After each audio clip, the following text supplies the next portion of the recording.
Welcome to the Enchanted Library, where we turn the pages of books, beautiful and old, living and magical. It's time to curl up, get cozy, and join us on an adventure.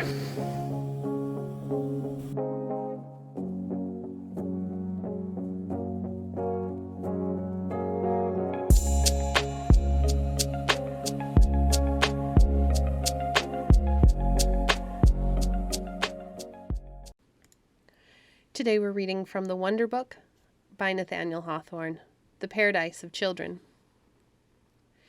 On this particular day, however, which we have so long been talking about, her curiosity grew so much greater than it usually was that at last she approached the box.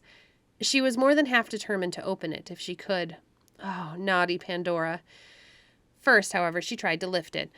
It was heavy, quite too heavy for the slender strength of a child like Pandora. She raised one end of the box a few inches from the floor and let it fall again with a pretty loud thump. A moment afterward, she almost fancied that she heard something stir inside the box. She applied her ear as closely as possible and listened. Positively, there did seem to be a kind of stifled murmur within. Or was that merely the singing in Pandora's ears? Or could it be the beating of her heart? The child could not quite satisfy herself whether she had heard anything or no. But, at all events, her curiosity was stronger than ever. As she drew back her head, her eyes fell upon the knot of gold cord. "It must have been a very ingenious person who tied this knot," said Pandora to herself, "but I think I could untie it nevertheless. I am resolved, at least, to find the two ends of the cord." So she took the golden knot in her fingers, and pried into its intricacies as sharply as she could, almost without intending it, or quite knowing what she was about. She was soon busily engaged in attempting to undo it. Meanwhile, the bright sunshine came through the open window, as did likewise the merry voices of the children playing at a distance, and perhaps the voice of Epimetheus among them. Pandora stopped to listen. What a beautiful day it was! Would it not be wiser if she were to let the troublesome knot alone, and think no more about the box, but run and join her little playfellows and be happy? All this time, however, her fingers were half unconsciously busy with the knot, and happening to glance at the flower-wreathed face on the lid of the enchanted box, she seemed to perceive it slyly grinning at her. "That face looks very mischievous," thought Pandora. "I wonder whether it smiles because I am doing wrong. I have the greatest mind in the world to run away." But just then, by the merest accident, she gave the knot a kind of twist, which produced a wonderful result. The gold cord untwined itself as if by magic and left the box without a fastening. "This is the strangest thing I ever knew," said Pandora. "What will Epimetheus say? And how can I possibly tie it up again?" She made one or two attempts to restore the knot, but soon found it quite beyond her skill. It had disentangled itself so suddenly that she could not in the least remember how the string had been doubled onto one another, and when she tried to recollect the shape and appearance of the knot, it seemed to have gone entirely out of her mind. Nothing was to be done, therefore, but to let the box remain as it was until Epimetheus should come in. "But," said Pandora, "when he finds the knot untied, he will know I have done it. How shall I make him believe that I have not looked into the box?" And then the thought came into her very naughty little heart that, since she would be suspected of having looked into the box, she might as well do so at once. Oh, very naughty and very foolish Pandora! You should have thought only of what was doing right, and leaving undone what was wrong, and not of what your playfellow Epimetheus would have said or believed. And so perhaps she might, if the enchanted face on the lid of the box had not looked so bewitchingly persuasive at her, and if she had not seemed to hear, more distinctly than before, the murmur of small voices within. She could not tell whether it was fancy or no, but there was quite a little tumult of whispers in her ear, or else it was her curiosity that whispered, "Let us out, dear Pandora, pray let us out. We will be such nice, pretty playfellows for you. Only let us out." "What can it be?" thought Pandora. "Is there something alive in the box? Well, yes, I am resolved to take just one peep. Only one peep, then the lid shall be shut down as safely as ever. There cannot possibly be any harm in just one little peep. But now it is time for us to see what Epimetheus was doing." This was the first time, since his little playmate had come to dwell with him, that he had attempted to enjoy any pleasure in which she did not partake. But nothing went right, nor was he nearly so happy as on other days. He could not find a sweet grape or ripe fig. If Epimetheus had a fault, it was a little too much fondness for figs. Or if ripe at all, they were overripe, and so sweet as to be cloying. There was no mirth in his heart, such as usually made his voice gush out of its own accord, and swell the merriment of his companions. In short, he grew so uneasy and discontented that the other children could not imagine what was the matter with Epimetheus. Neither did he himself know what ailed him any better than they did. For you must recollect that at the time we are speaking of, it was everybody's nature and constant habit to be happy. The world had not yet learned to be otherwise. Not a single soul or body, since these children were first sent to enjoy themselves on the beautiful earth, had ever been sick or out of sorts. At length, discovering that, somehow or another, he put a stop to all the play, Epimetheus judged it best to go back to Pandora, who was in a humor better suited to his own. But, with the hope of giving her pleasure, he gathered some flowers and made them into a wreath, which he meant to put upon her head. The flowers were very lovely, roses and lilies and orange blossoms and a great many more, which left a trail of fragrance behind as Epimetheus carried them along. And the wreath was put together with as much skill as could be reasonably expected of a boy. The fingers of little girls, it has always appeared to me, are the fittest to twine flower wreaths, but boys could do it in those days rather better than they can do now. And here I must mention that a great black cloud had been gathering in the sky for some time past, although it had not yet overspread the sun. But, just as Epimetheus reached the cottage door, this cloud began to intercept the sunshine, and thus to make a sudden and sad obscurity. He entered softly, for he meant, if possible, to steal behind Pandora and fling the wreath of flowers over her head before she should be aware of his approach. But, as it happened, there was no need of his treading so very lightly. He might have trod as heavily as he pleased, as heavily as a grown man, as heavily, I was going to say, as an elephant, without much probability of Pandora's hearing his footsteps. She was too intent upon her purpose. At the moment of his entering the cottage, the naughty child had put her hand to the lid and was on the point of opening the mysterious box. Epimetheus beheld her. If he had cried out, Pandora would probably have withdrawn her hand, and the fatal mystery of the box might never have been known.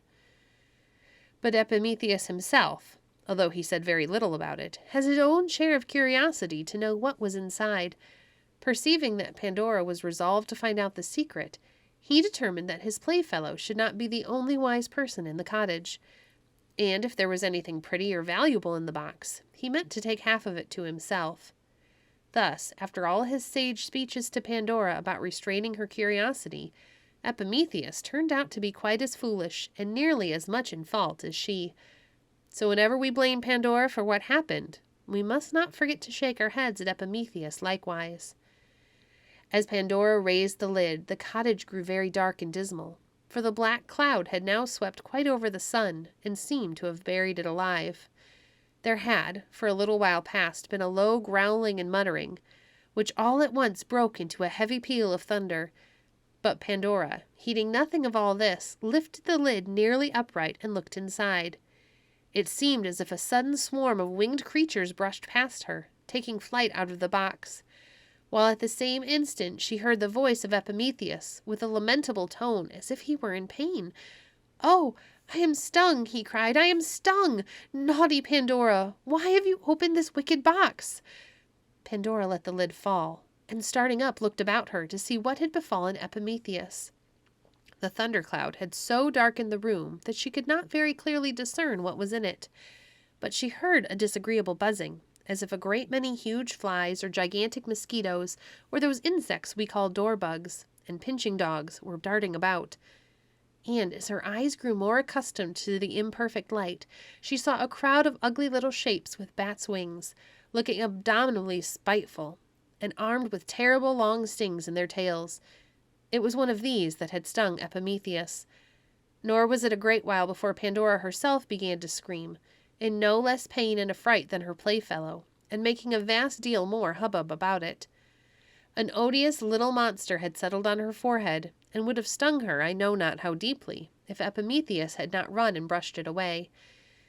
Now, if you wish to know what these ugly things might be, which had made their escape out of the box, I must tell you that they were the whole family of earthly troubles.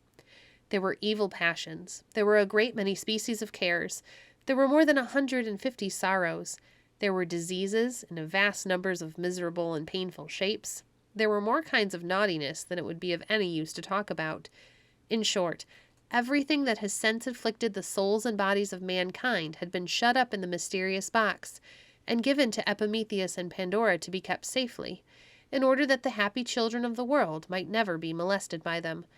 Had they been faithful to their trust, all would have gone well. No grown person would ever have been sad, nor any child had any cause to shed a single tear from that hour to this moment. But, and as you see by this how wrong an act of any one mortal is a calamity to the whole world, by Pandora's lifting of the lid of that miserable box, and by the fault of Epimetheus, too, in not preventing her, these troubles have obtained a foothold among us, and do not seem very likely to be driven away in a hurry. For it was impossible, as you will easily guess, that the 2 children should keep the ugly swarm in their own little cottage. On the contrary, the first thing they did was to fling open the doors and windows in hopes of getting rid of them. And sure enough, away flew the winged troubles all abroad, and so pestered and tormented the small people everywhere about, that none of them as so much smiled for many days afterward. And what was very singular, all the flowers and dewy blossoms on earth, not one of which had hitherto faded, now began to droop and shed their leaves after a day or two. The children, moreover, who before seemed immortal in their childhood, now grew older day by day, and came soon to be youths and maidens, and men and women by and by, and aged people, before they had dreamed of such a thing. Meanwhile, the naughty Pandora, and hardly less naughty Epimetheus, remained in their cottage. Both of them had been grievously stung, and were in a good deal of pain, which seemed the more intolerable to them, because it was the very first pain that had ever been felt since the world began. Of course, they were entirely unaccustomed to it, and could have no idea what it meant. Besides all this, they were in exceedingly bad humor, both with themselves and with one another. In order to indulge it to the utmost, Epimetheus sat down sullenly in a corner with his back toward Pandora, while Pandora flung herself upon the floor and rested her head on the fatal and abdominal box. She was crying bitterly and sobbing as if her heart would break. Suddenly, there was a gentle little tap on the inside of the lid. "What can that be?" cried Pandora, lifting her head. But either Epimetheus had not heard the tap, or was too much out of humor to notice it. At any rate, he made no answer. "You are very unkind," said Pandora, sobbing anew, "not to speak with me." Again the tap. It sounded like the tiny knuckles of a fairy's hand, knocking lightly and playfully at the inside of the box.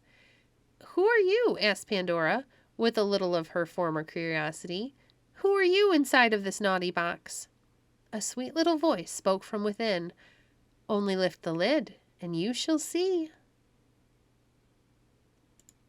"No, no," answered Pandora, again beginning to sob. "I've had enough of lifting the lid. You are inside of the box, naughty creature, and there you shall stay. There are plenty of your ugly brothers and sisters already flying about the world. You need never think that I shall be so foolish as to let you out." She looked toward Epimetheus as she spoke, perhaps expecting he would commend her for her wisdom. But the sullen boy only muttered that she was wise, a little too late. "Ah," said the sweet little voice again, "you had much better let me out. I am not like those naughty creatures that have stings in their tails. They are no brothers and sisters of mine, as you would see at once, if only you were to get a glimpse of me. Come, come, my pretty Pandora, I am sure you will let me out." And indeed, there was a kind of cheerful witchery in the tone, which made it almost impossible to refuse anything which this little voice asked. Pandora's heart had insensibly grown lighter at every word that came from within the box. Epimetheus, too, though still in the corner, had turned half around, and seemed to be in rather better spirits than before. "My dear Epimetheus," cried Pandora, "have you heard this little voice?" "Yes, to be sure I have," answered he, but in no very good humor as of yet. "And what of it?" "Shall I lift the lid again?" asked Pandora. "Just as you please," said Epimetheus. "You have done so much mischief already that perhaps you may as well do a little more. One other trouble in such a swarm as you have set adrift about the world can make no very great difference." "You might speak a little more kindly," murmured Pandora, wiping her eyes. "Ah, naughty boy," cried the little voice within the box, in an arch and laughing tone. "He knows he is longing to see me. Come, my dear Pandora, lift up the lid. I am in a great hurry to comfort you. Only let me have some fresh air, and you shall soon see that matters are not quite so dismal as you think them." "Epimetheus," exclaimed Pandora, "come what may, I am resolved to open this box." "And, as the lid seems very heavy," cried Epimetheus, running across the room, "I will help you." So with one consent, the two children again lifted the lid. Out flew a sunny and smiling little personage and hovered about the room, throwing a light wherever she went. Have you never made the sunshine dance into dark corners by reflecting it from a bit of looking-glass? Well, so looked the winged cheerfulness of this fairy-like stranger among the gloom of the cottage. She flew to Epimetheus and laid the least touch of her finger on the inflamed spot where the trouble had stung him, and immediately the anguish of it was gone. Then she kissed Pandora on the forehead, and her hurt was cured likewise.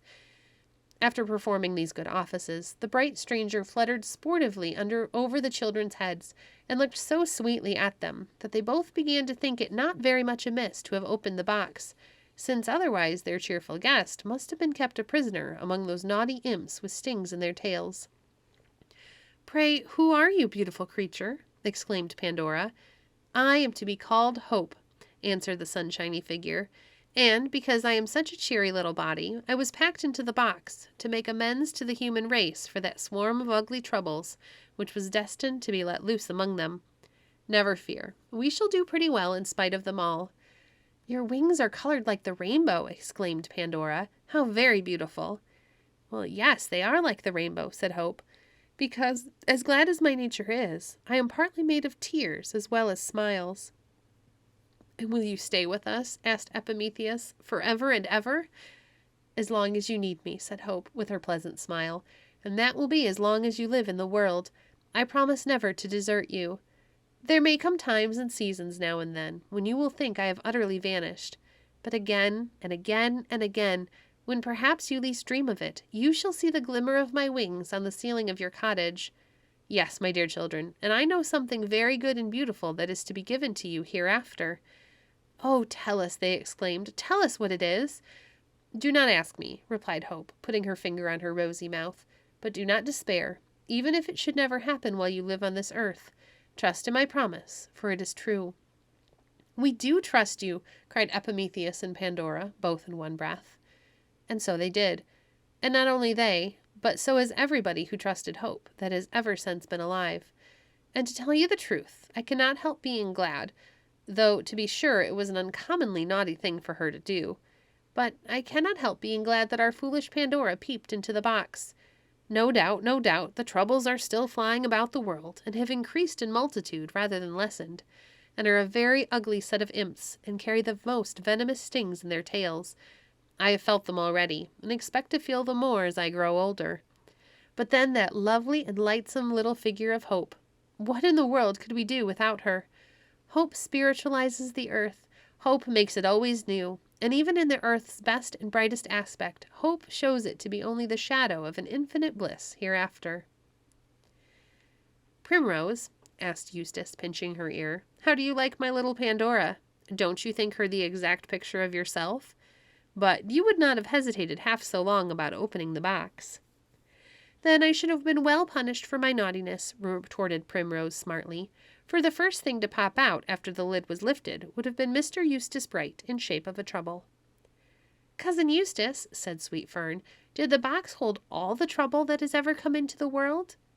"Every mite of it," answered Eustace. "This very snowstorm which has spoiled my skating was packed up there." "And how big was the box?" asked Sweet Fern. "Why, perhaps 3 feet long," said Eustace, 2 feet wide, and 2 feet and a half high. "Ah," said the child, "you are making fun of me, Cousin Eustace. I know there is not trouble enough in the world to fill such a great box as that. And as for the snowstorm, it is no trouble at all, but a pleasure, so it could not have been in the box." "Hear the child!" cried Primrose with an air of superiority. "How little he knows about the troubles of this world. Poor fellow! He will be wiser when he has seen as much of life as I have." So saying, she began to skip the rope. Meantime, the day was drawing towards its close. Out of doors, the scene certainly looked dreary. There was a gray drift far and wide through the gathering twilight. The earth was as pathless as the air, and the bank of snow over the steps of the porch proved that nobody had entered or gone out of it for a good many hours past. Had there been only one child at the window of Tanglewood, gazing at this wintry prospect, it would perhaps have made him sad. But a half-dozen children together, though they cannot quite turn the world into paradise, may defy old winter and all his storms to put them out of spirits. Eustace Bright, moreover, on the spur of a moment, invented several new kinds of play, which kept them all in a roar of merriment till bedtime, and served for the next stormy day besides. Thank you for joining us today. If you enjoyed today's episode, please leave a review on your favorite podcast platform and share our podcast with a friend. Visit our website at www.enchantedlibrary.net to see our past books or to connect with us on Facebook. If you'd like to support the work we do, you can visit our Patreon page at patreon.com/enchantedlibrary. We appreciate your support. Until next time, friends, happy reading.